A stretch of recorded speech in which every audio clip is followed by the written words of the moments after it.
राम जी चाह करके भी कुछ काम ऐसा है जो नहीं कर सकते।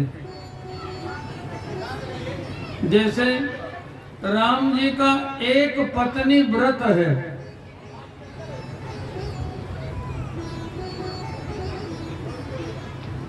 राम जी एक पत्नी व्रती हैं। राम जी एक ही बार बोलते हैं, 2 बार बोलते नहीं।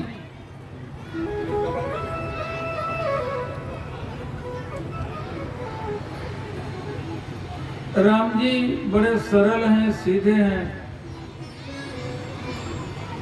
लक्ष्मण जी कोई बात अच्छी नहीं लगती, चाहे वो परशुराम लक्ष्मण संवाद का प्रसंग हो, चाहे वो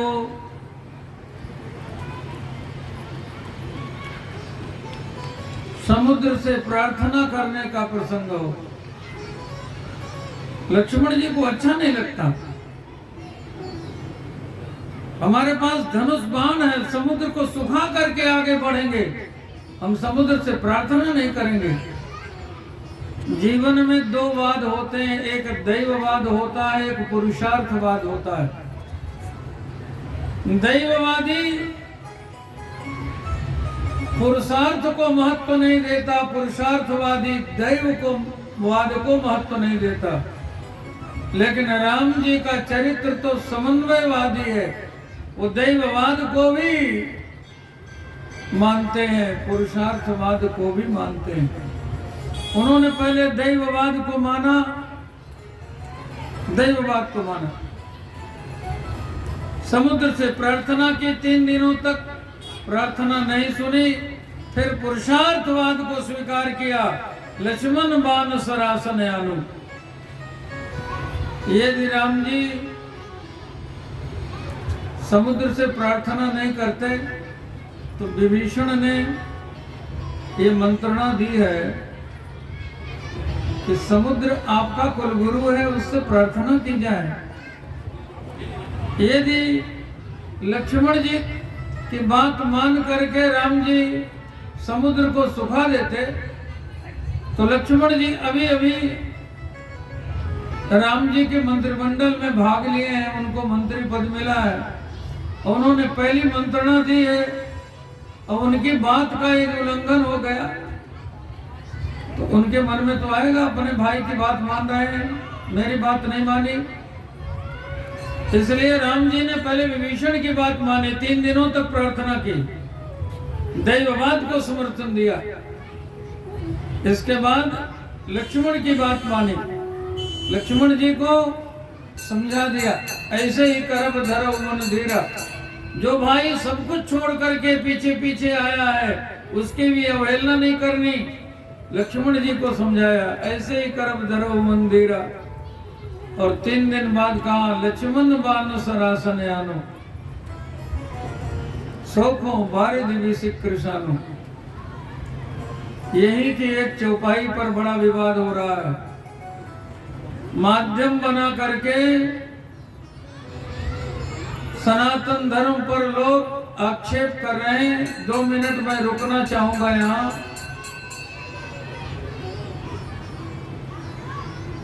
जब भगवान ने धनुष पर बाण चढ़ाया तो समुद्र घबरा करके सामने आया और समुद्र ने ये बात कही है, प्रभु भल कीन मोहि सिख दीन्ही, मर्यादा पुनि तुम्हारी कीन्ही।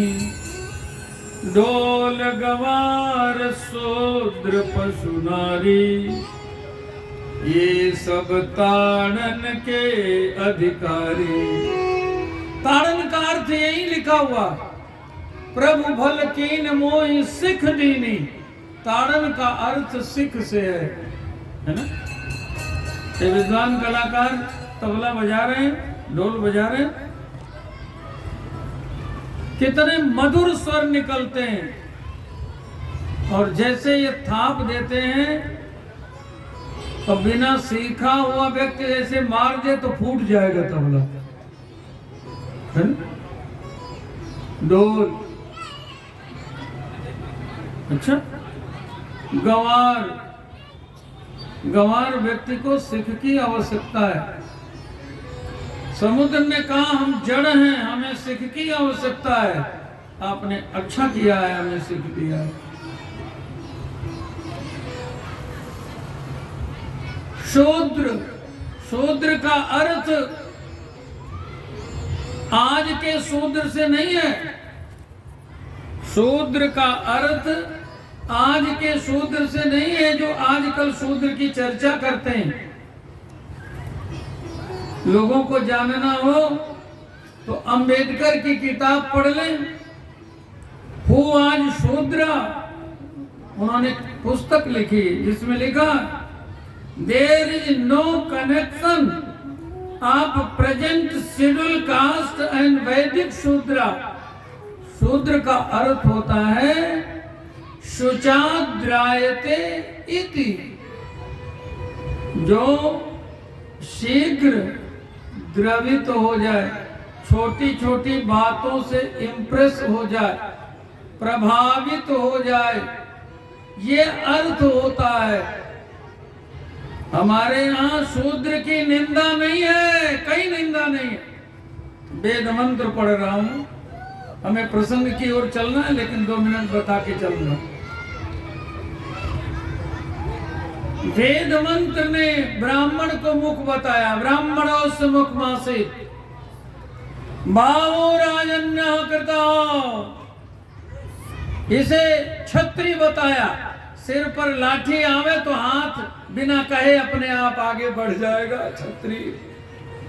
बोलिए ओरो तदस्य वैश्य जंगे तक, ये भाग वैश्य कहलाता है। गुप्ता जी की फैक्ट्री यहीं से चलती है, जो कुछ खाते हो रसगुल्ला रसमलाई पेट को ही देते हो।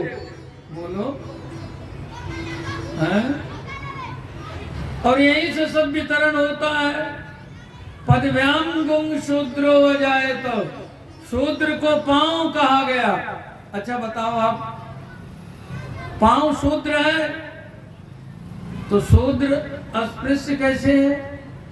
इन्हीं चरणों से, भगवान के चरणों से शूद्र की उत्पत्ति, भगवान के चरणों से गंगा जी की उत्पत्ति, भगवान के चरणों से निकली गंगा इतनी पावन है, तो शूद्र अपावन कहां से हो गया? बोलिए। हमारे यहाँ तो चरण की ही पूजा होती है। किसकी पूजा होती है? आप क्या कहते हो? पाए लागू महाराज, मुंह लागू कहते हो क्या? पांव तो शूद्र है, सबके पांव शूद्र है। हमारे यहाँ तो पांव की ही पूजा होती है। हमारे धर्म में किसी से कोई भेद नहीं है। बीच में लोग राजनीति वाले गड़बड़ करते हैं, राजनीति वाले गड़बड़ करते हैं। हाँ, ब्राह्मण को सम्मान जो मिलता है उससे लोग जो चिढ़ते हैं उनको हम बताना चाहते हैं, मंदिर की हर ईंट एक जैसी है, हर ईंट की महिमा है, लेकिन जो ईंट ड्योढ़ी पे लग गई, सिर तो वहीं टिकाया जाएगा। बोलो, मत्था तो वहीं टेका जाएगा कि नहीं टेका जाएगा? समुद्र ने ये बात कही है, भ्रम मत पालिए। ताड़न का अर्थ शिक्षण होता है। पाणिनि जी ने कहा, लालने बहवो दोषा, ताड़ने बहवो गुणा। ताड़न का अर्थ शिक्षण है। और सुनिए, लाड़ेत 5 वर्षाणि 10 वर्षाणि ताड़ेत, प्राप्स्य से खोड से वर्षे, पुत्र मित्र वदाचरेत। लाड़ेत 5 वर्षाणि, 5 वर्ष तक बालक का लालन करो। लाड़ प्यार करो। अब 10 वर्षाणि ताड़ेत, और 10 वर्ष तक शिक्षण में लगाओ। इसके बाद 10 वर्ष तक आपको लगाने की आवश्यकता है, उसके बाद तो स्वयं लग जाएगा, स्वयं लग जाएगा।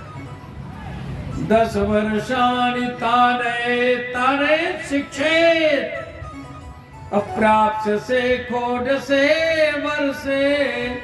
अब 16 वर्ष का हो गया, अब नहीं पढ़ रहा है तो जिद मत करो, अच्छा, और अधिक सीख देने की कोशिश मत करो। अब उसे मित्र समझो। प्राप्त से कोड से वर्षे, पुत्र मित्र वदाचरित, पुत्र से मित्रवत व्यवहार करो, ये हमारा शास्त्र कहता है। कहाँ विरोध है जी? नारी की बात, देवी भागवत की कथा चल रही। नारी नाम तब होता है देवी का जब विवाह हो जाता है। पहला नाम कुमारी, दूसरा नाम नारी, तीसरा नाम मातारी। ये हमारे यहाँ नाम है। कैसे? जय जय गिरिवर राज किशोरी, ये गिरिराज की किशोरी है, कुमारी है। फिर जय महेश मुख चंद्र चकोरी, अब नारी है। अब किसके बाद? जय गज बदन सदानन माता, अब माता है। तो नारी नाम को पढ़ा जब विवाह हो गया, तो है ना, पति के घर में कन्या आई, अपने माता पिता को छोड़ करके आई, है ना। अब शिक्षण की आवश्यकता है। उसके साथ नारी के लिए क्या कहा? सास ससुर गुरु, समझ लीजिए आप लोग, दूसरों को समझाइएगा। सास ससुर गुरु सेवा करहु, पति रुख लखी आयस अनुसरहु। जहाँ सास ससुर गुरु हो वहाँ सबकी सेवा करें, और जहाँ पार्वती जी की तरह शंकर भगवान हो, न कोई सास न ससुर। पार्वती जी की सास है कोई, ससुर कोई नहीं है। तब कहा गया, करेहु सदा शंकर पद पूजा, नारी धर्म पति देवन दूजा। नारी के लिए कहा जा रहा है ना। अब ये पागल लोग स्त्री मात्र का विरोध मान लेते हैं। आजकल लोग नारियों के ठेकेदार बन रहे हैं। बोलिए, दूसरे धर्म में देवी भागवत की कथा है? नहीं है। आ जाए नहीं गला में।